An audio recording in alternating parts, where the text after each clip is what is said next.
Some of you might recognize John as a somewhat famous, in my view, anyways, TEDx and TED coach. I think I actually met him at one of the first bills, if not the first bill, down in Monterey as a side conference to TED. And gosh, I don't. It's been so long now, I can't even bring it back up. Yeah. But let me go ahead and introduce you and get you going, so I don't have to eat up your time here anymore. Okay. Aha. Sink in, slow down. Don't let all the speed get to you, or the Adderall or anything else. No, I'm kidding. Look, John's mission is to bring out what is awesome inside of forward-thinking, growth mindset leaders, so they can have the impact they want to have on the world. And for those of you who aren't familiar with or don't have those types of people in your life, let me tell you, from personal experience, it's a real bear sometimes to communicate that vision, and that's really John's brilliance, is being able to elicit that from people and to help craft it into a stronger story. He supports leaders who are slightly nervous on stage and becoming totally TED-worthy, confident, relaxed, and influential. He designs all of his programs using principles derived from neurobiology, so your communication is as mighty as your ideas. His best-selling book, Your Amazing Itty Bitty Guide to Being TED-Worthy, 15 Essential Secrets of Successful Speaking Based in Human Neurobiology, can be found on Amazon. And I'm thrilled to be with him here today. Welcome, John. I'll turn the mic over to you now and leave the stage, but I'm listening. If you need anything, just let me know. All right. Thank you, Chris. I appreciate it. So I want to talk about something that I think is incredibly important, period.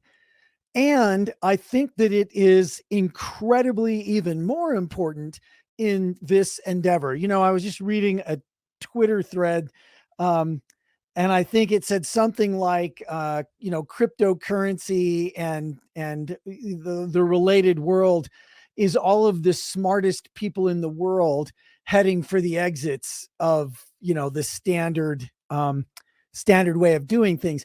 And what I think is really important about that is it's all the smartest people. And that tends to be who I find myself supporting. And I want to tell you why. And I want to share with you what I think is the most relevant thing I could share with you, given that you are one of those super intelligent people.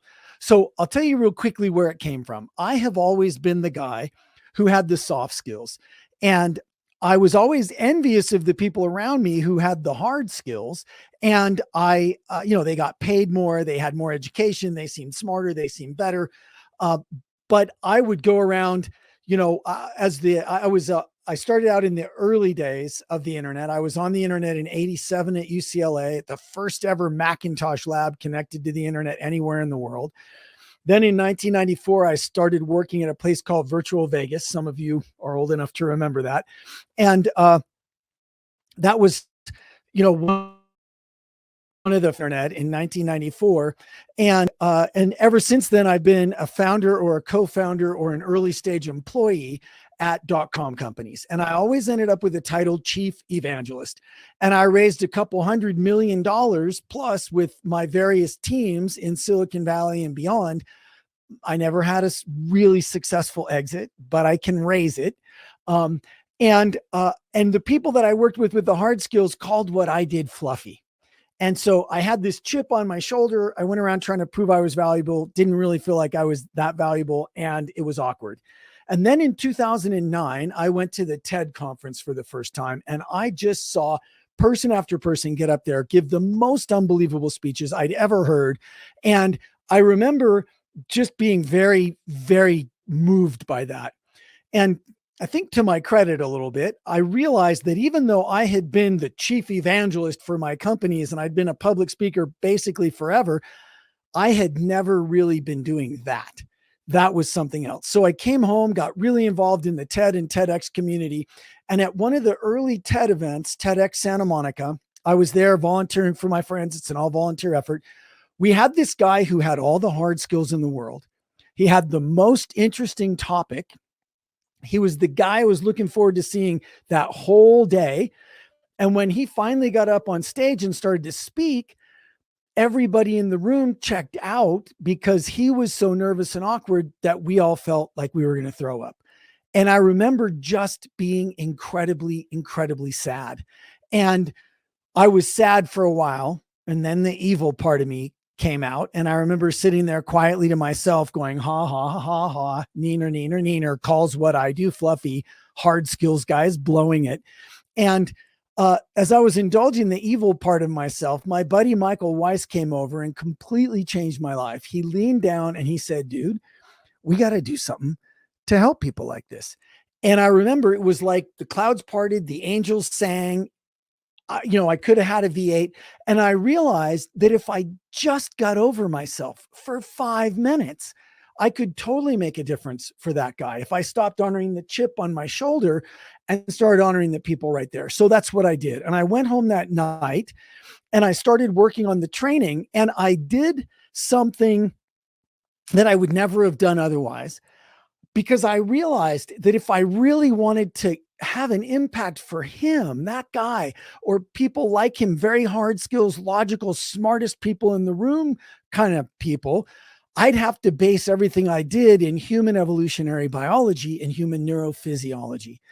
And so that I could explain to people not only what works when it comes to communicating and connecting and inspiring loyalty, trust, action, but also why it works based in science. And so that's what I did. And I've spent the last decade plus doing that and working with leaders all over the world to bring the power of understanding neurobiology to all of their leadership and communication. So in the title of this, you get a hint of that, right? And what I say is communicating with human beings is not logical. Have you noticed? It's not logical, it's biological. And when you understand the biology, you can make it logical again. But anyone who goes in thinking logic by itself should win, well, maybe it should, but should doesn't change anything in the real world. Logic by itself is necessary, but it is not sufficient. We must make an emotional connection. So I'm going to give you the neurobiology behind that. And then I'm going to give you a really powerful way to do that. And I'd like to encourage you to think about all of this in relation to what we're talking about today.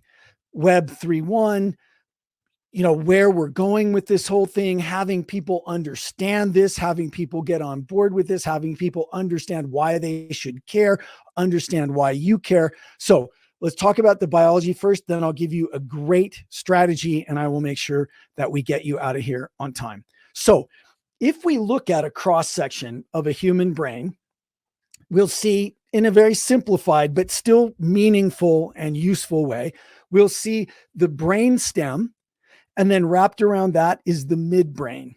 And together, these two things form what's called the paleomammalian brain, or the limbic system, or the emotional brain. So 3 names for this one piece here.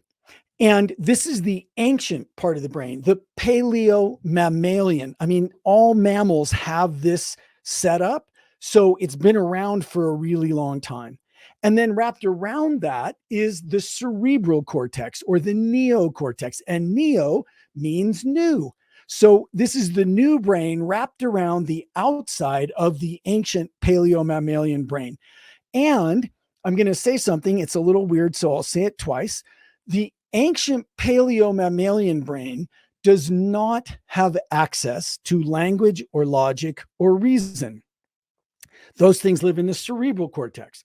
It does not have access to language or logic or reason, but it does have access to reality on a much deeper level than we will ever have access consciously. Okay, I'll say that again. The ancient paleomammalian brain does not have access to language or logic or reason, but it does have access to reality on a fundamentally deeper level than we will ever have access consciously. And here's what I mean. This ancient part of the brain, the paleomammalian brain, is what smells pheromones, and it's what sees patterns in things, and it notices facial micro expressions that we'll never consciously notice. It sees body language that's being completely unconsciously sent and received all the time, we will never be conscious of that. Smells things, hears things, notices things out there in reality. But remember, it doesn't have language, so it can't talk to us. So how does the ancient paleo-mammalian brain that has insight into all this stuff, how does it communicate with us? Here's how. Gut feelings. That's where gut feelings come from. So if your mom didn't tell you, I'm going to tell you now, trust your gut. That's good information. It's actually good information that your ancient paleo-mammalian brain, which has evolved to protect you, is picking up on. So listen, if the elevator door opens and the hair stands up on the back of your neck and you don't want to get in there, you just feel like you shouldn't, don't. That's good information, right? If the person in there is nice, they'd want you to trust your gut. And if they're not nice, then we don't want you in there with them.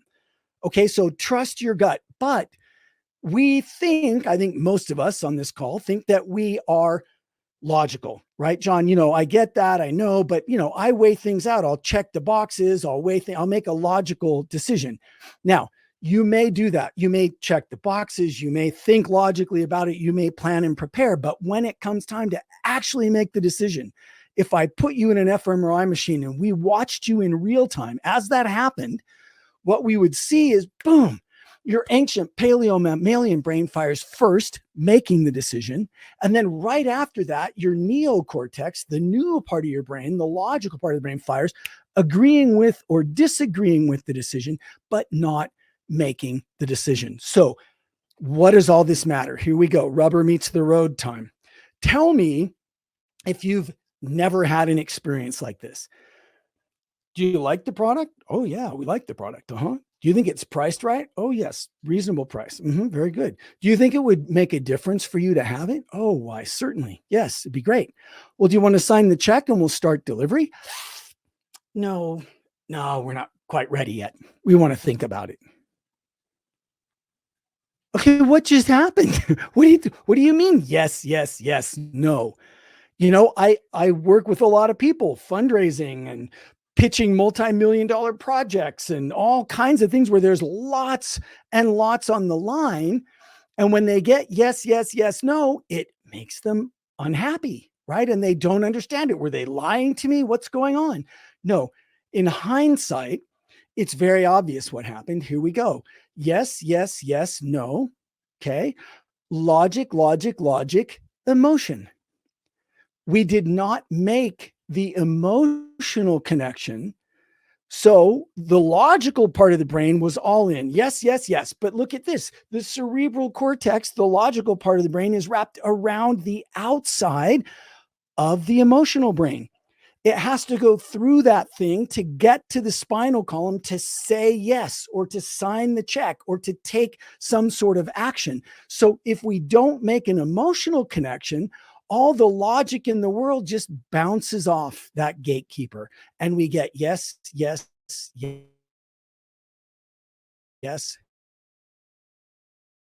No. Now that you understand the biology, you can make it logical again. So what we need to do is make an emotional connection so that we can get yes. Now, how do you do that? Okay, the first thing that I know is that people have seen people do this in a bad way, in a way that is embarrassing and not nice and not comfortable or good. And what I say to that is that's people doing this because somebody somewhere said, you got to make an emotional connection. So, do something. And then they do something inauthentic. That is manipulation. That is the dark side. I am not asking you to manipulate people. I'm asking you to authentically, truly make some meaningful emotional connection with that person you're hoping to influence. That person you're hoping will say yes. Make an authentic connection with them. An inauthentic connection, that's manipulation. It doesn't work. It leaves everybody feeling yucky. And that's why so many of us shy away from making any kind of emotional connection, because we've seen it done badly and wrong so often. Don't do that. That's not what I'm saying. Here's a great way for you to make an emotional connection. Think about what I call your origin story. And before we go, I could pop something into the chat, or I could send it to you, Chris. I'll somehow get you, if you would like, a transfer link from Dropbox so that you can download 2 short documents that I wrote up about this, if it sounds interesting to you, and it'll help you ask the questions. But here's the thing. You are all super smart people. We established that already. You could be doing a lot of other things, but you are not. You are doing what you are doing, especially in the arena of Web 3.1, because you care about it, because it's one of the most, if not the most inspiring thing that you could be doing. And when you get clear about the story of why that is so, and how you came to be doing what you're doing, and why you care, and maybe tell us about one of those places where you had a fork in the road and it could have gone that way or it could have gone this way, but after weighing all the options and agonizing about that decision, you chose this, the thing that led to where you are now. Because that's what happened every time. Every time there was a fork in the road, you chose this, the thing that led eventually to you doing what you're doing now. And when we understand some of those stories and we hear about some of those forks in the road moment, we start to understand you better, and we start to get that you really do care about this, and we can trust you around this, and you really are the person that is meant to be doing what you're doing. And if you look at how I started and you listen to my story, that was one of those fork in the road moments. It was an intimate epic. It wasn't a big deal. It was just me sitting there in a TEDx event having an insight, but it changed my entire life. It's what I call an intimate epic. That moment when I realized that if I just got over myself, if I just stopped being such an insecure SOB and started caring about the people right in front of me, I could make a difference for that guy.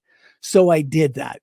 Right. I got the chip off my shoulder and I jumped in with my entire life to do what I'm doing now. And when I share that story, it gives people an insight into what matters to me and what I care about and why I'm doing this. And the same is true for you and your origin story. So if anyone has a question, I'm keep peeking over here at the chat. Just pop the question in the chat. But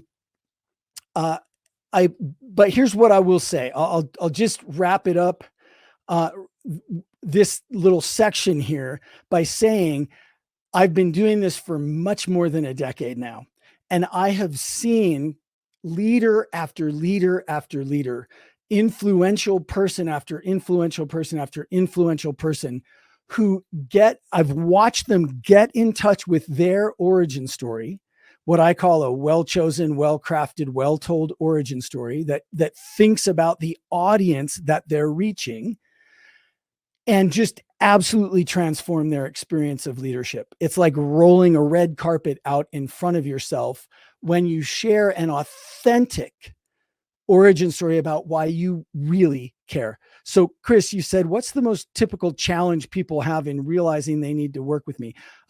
Well, and Chris, it's not just work with me. I'd love to have them work with me, right? But let me talk about the deeper challenge that prevents them from working with me, or just prevents them from working on this stuff in the first place, which is, I just think most people, if I could say the term, misunderestimate the power of storytelling and emotional connection and that whole world of leadership and influence. And I think it's easy to do because many of the people that I support and work with, they make their living through logic, right? Like, it has to work. Like, NASA mission and safety assurance, like the astronauts' lives are in their hand. They can't just go do something that feels good. They've got to be super logical. However, they're working with people all the time that are people.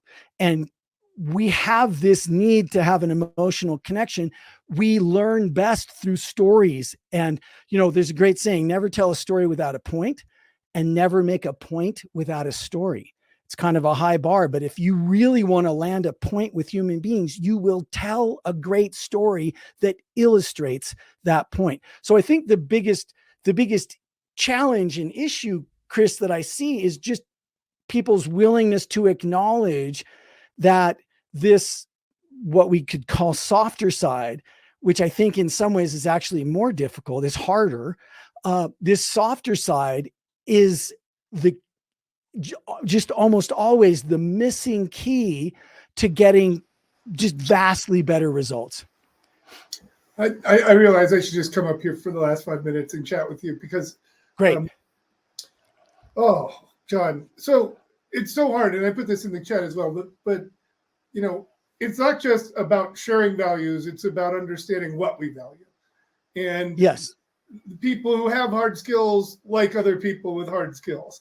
And so there's sort of a turnoff to it. And I used to think about this as trying to communicate with the CFO when we couldn't really, and part of it has to do with my damn liberal progressive self in trying to be honest and have integrity in not over-promising things right. in terms of the value that the soft skills can provide, the value of intangibles.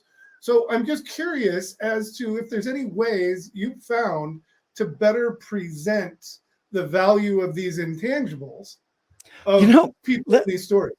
Let me tell you a quick story and let's see if it does it right. And I think we'll still have time for another shot if it doesn't. But I'm working with a guy right now who is the founder of a biotech company.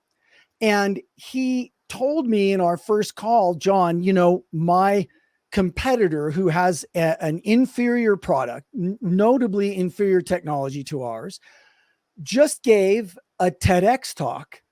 And very soon after that, they closed up an $80+ million round. And that other founder was talking about stuff that I have been thinking about and writing about personally for a long time. And I could have given a much better talk on that, but they gave the talk and they got the investment. And now, I'm playing catch up. Dude, that crushes me. That is why I'm here, right? I want your communication to be as mighty as your ideas, and we gotta communicate it, right? Like sitting there in a basement writing about it is not gonna get it done. Yeah, I think our dear friend who's not a part of Jay Cross, head of Informal Learning, wrote the book Informal Learning. Mm-hmm. And so one of the things he taught me very early when I met him in the beginning was that there is no more powerful store or conveyance of knowledge than stories. That's right. And in fact, that's where with the Waymakers group I've been working with, and I'm bringing you in on as well, that's been a big part of it, is how do we, because it lets us short circuit all the protocols, get past our mammalian brain and past that stuff and right into our hearts, really, because we can empathize with the characters and we can understand them better through a feeling of their experience. And what I just want to point out on that is that it's the balance of the whole. It's not about one protocol or technical bit or something else. It's all of it together. And that we really now more than ever need to have those soft and hard skills together. And what I also find is that we need to do it with others.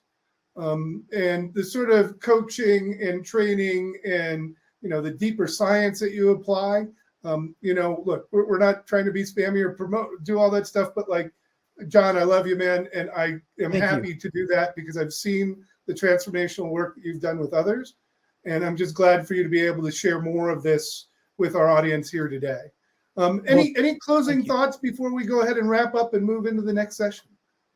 What I would say is that I think that there's a resistance to storytelling, right? It's like, oh, happily ever after and like once upon a time. That's not storytelling.